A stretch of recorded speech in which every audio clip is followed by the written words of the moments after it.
Hello' অসমবাসী ৰাইজ, আমাৰ নতুন এটা ভিডিঅ'লৈ স্বাগতম জনাই মোৰ ভিডিঅ'টো আৰম্ভ কৰিব লৈছোঁ। আমি আজি চিকিৎসা মহাবিদ্যালয়ত যাই আছোঁ, নলবাৰী চিকিৎসা মহাবিদ্যালয়। বলকচোন আপোনালোককো লৈ যাওঁ, ময়ো যাওঁ। প্ৰথম যাব আছোঁ আজি।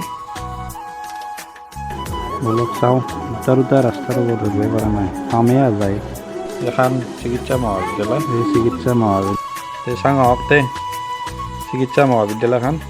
এই STCও আহে ইয়াতে, নলবাৰীৰ পৰা আহে চাগে, চাব লাগিব। ইমানো নাজনো ৰ'ব, গোটেই নতুন না, প্ৰথম আহিছোঁ আজি। চাওঁ আগে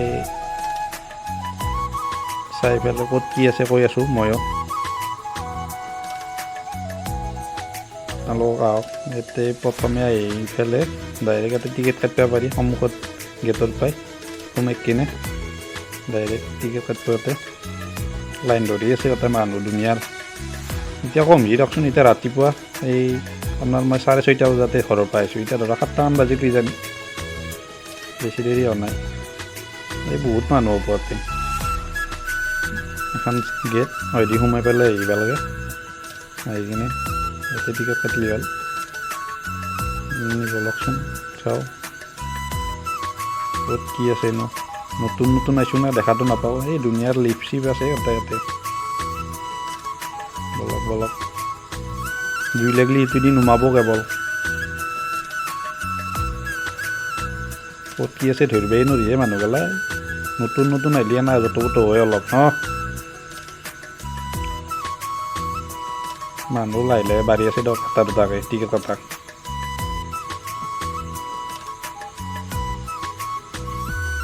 এই ছেকেণ্ড ফ্ল'ৰত আছে হেৰি অপাৰেশ্যন কৰা, চকুৰ অপাৰেশ্যন। মই যাক ভাড়া আনিছিলোঁ আজি, ভাড়া মাৰিব আহিলে সেনেকৈ চাই থাকিব পাৰি দিয়ক মাজে মাজে। বলকচোন এই লিফ্ট আছে, লিফ্টটো লাইন চাইড গ'লে ভয় লাগে। মানুহ চানুহ খালী সিমান নাই। আজি বৈৰাণো দি আছে নে গোটাই, কেনেবাকৈ বৈৰাণ দিছে। বলকচোন চাওঁ ক'ত কিনো আছে, বেয়া থাকোঁ চাওঁ কি হয় ক'ত। যাওঁ এখন গ্লাছ ভাঙছি নতুন। এতিয়া মই একবাৰ ওলাই যাম ৰ'ব, বাহিৰত গাড়ীখনো চাওঁ, গাড়ীখন আছে নে নাই। গাড়ীখন দেখাই থাকিব লাগিব না, চাব লাগিব। মেইন মোৰ বেটাৰীখনে ইনকামৰ পথ। এই আছে দিয়ক গাড়ীখন। এখন নাই, আমি প্ৰথমে সোমাইছিলোঁ আহি কিনে এই কেজি সোমালাৰ এই ৰিক্সাখন। ইফালে ঘগ্ৰাবাৰত যাব পাৰি, ডাইৰেক্ট চিধা ঘগ্ৰাবাৰত যাব পাৰি। চাই থাকক, চাহ কাপ খাওঁ ৰ'ব। কাকা চাহ কাপ দি বৈধানো দিছে। এখন গেট, এখন গেটেদি সোমাইছোঁ। চাহ তাহ খাই আহিলোঁ দিয়ক, বৈধান মস্ত বৈধান বাপা ঐ, ভিজি কুৰকুৰীয়া দিলোঁ। চাহ খোৱান হৈছে আৰু মোৰো নাখাং আৰু চাহ। ভিতৰত আহিলোঁ দিয়ক, গা চা মুচলোঁ অলপ, মাথা চাথা বেমাৰ হৈ যাব না। বেমাৰ হ'লে আৰু হস্পিটেলত ময়ো আহিব লগা হ'ব, বেছি আহিব নোৱাৰে আৰু। বলক চাং বলক, চাই লওঁ চবখিনি। চাই লোৱাৰ পিছত ছেকেণ্ড ফ্ল'ৰত গেলি যাওঁ, তাতে অপাৰেশ্যন কৰে। অপাৰেশ্যনৰ জেগা গেলি যাওঁ, কি বেয়া হৈছে গমটো নাপাওঁ, বহুত টাইম হ'ল না। ৰখি থকাতে যায়, ভাড়া মাৰিব আহিবি। তামোল চিগাৰেট এইগিলাখান খোৱা বন্ধ, কিন্তু 200 টকা আৰু 500 টকা ফাইন। আপোনালোকে মনত ৰাখিব। কিন্তু খাবও নালাগে দিয়কচোন, যোনে হ'লেও খাব নালাগে, বেয়া কথাটো। খাই পেলাই চহৰটো নষ্ট কৰিব দৰকাৰ নাই, নালাগে খাবা। এই দেখছি না, এই পকা লগা মানুহৰ দৰে একদম জহুত মানুহ, 4 দিন হোৱা নাই এইটো বনোৱাৰ কাৰণে। তথাপি এইগিলা লেখাই আছে, তথাপি হেৰি কৰিব পাৰেতো, মানুহগিলাই চাব পাৰে, তাৰ পৰা দেখাও পায় না কি ধুনীয়া হৈ আছে এইগিলাখান। এই 4 দিন হোৱা নাই হস্পিটেলখন খোলা, পকা লগাই দিছে।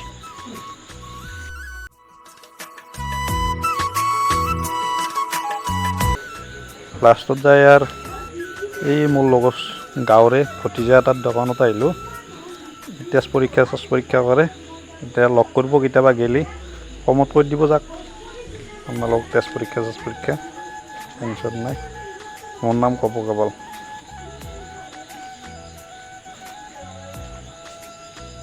এতিয়া লাহে লাহে হ'ল আৰু অপাৰেশ্যন। ঘৰত দেখি আহি আছোঁ। যাওঁ দক আৰু ঘৰতে যাওঁ, কি কৰিম, বহি থান। এতিয়া আপোনালোকে মোৰ ভিডিঅ'টো চাই কেনে পালাক কমেণ্ট কৰি জনাব। আৰু সেউজীয়া দেখছি না, কি ধুনীয়া সেউজীয়া পৰিৱেশৰ মাজত মই কিন্তু বহিৰাঞ্জাকে শেষ কৰি দিছি চব। ভালে বলকচোন চাওঁ। এতিয়া এটা মন্দিৰো আছে, মন্দিৰত এটা কাহিনী আছে, কাহিনীটো কম বলকচোন। লাগে মন্দিৰটো আপোনালোকক দেখাওঁ। গাড়ী চলাত আৰু দিগদাৰ বহিধানত, দুনিয়াৰ বহিধান না। এনে ধুনীয়া আমাৰ দিন খেতি আৰম্ভ মানে শেষেই হ'বাৰ হ'ল। আপোনালোকৰ দিন ৰুইছি নে নহয় কমেণ্ট কৰি জনাব। আপোনালোকে কিবা হ'ল জনাব। আৰু মন্দিৰটোত কেনেহান ঘটনা, এইটো তাৰমানে পৰিয়াল এটা আহিছিল। পৰিয়ালটো কিবা এক্সিডেণ্ট হৈ পেলাই পূৰা পৰিয়ালে এটি মাৰা গৈছিল। যোৱা কাৰণে সিহঁতৰ ঘৰৰ মানুহে আহি কিনে সেই মন্দিৰটোত তাৰমানে জাগাখিনিত মন্দিৰ এটা বনাই থৈ গৈছে। বৰ সুন্দৰ মন্দিৰ, ওচৰৰ পৰাই চালি বৰ ধুনীয়া লাগে। কিন্তু দূৰৰ পৰাই আৰু সেনেহান, তথাপি আপোনালোকক দূৰৰ পৰাই দেখাব পাৰিম। চাই লওকচোন মন্দিৰটো, দেখি আছোঁ ৰ'ব। বৰ ধুনীয়া মন্দিৰ বনাইছে, কিন্তু একদম মজা লাগছে মন্দিৰটো চাই কিনে। ওচৰৰ পৰাই চাই ভাল লাগে, এতিয়া দূৰৰ পৰাই কেনে নাজানো আৰু। বঢ়িয়া মন্দিৰ, সুন্দৰ মন্দিৰ। এইটো দেখছি না, এই মন্দিৰটো বৰ ধুনীয়া মন্দিৰ। সিহঁতৰ নামত এইটো পৰিয়ালে বনাই থৈ গৈছিল। পৰিয়ালে বনোৱাৰ কাৰণে এতিয়া মানুহে সিহঁতৰ আপোনাৰ সদগতিৰ কাৰণে বনাইছিল। সুন্দৰ মন্দিৰ।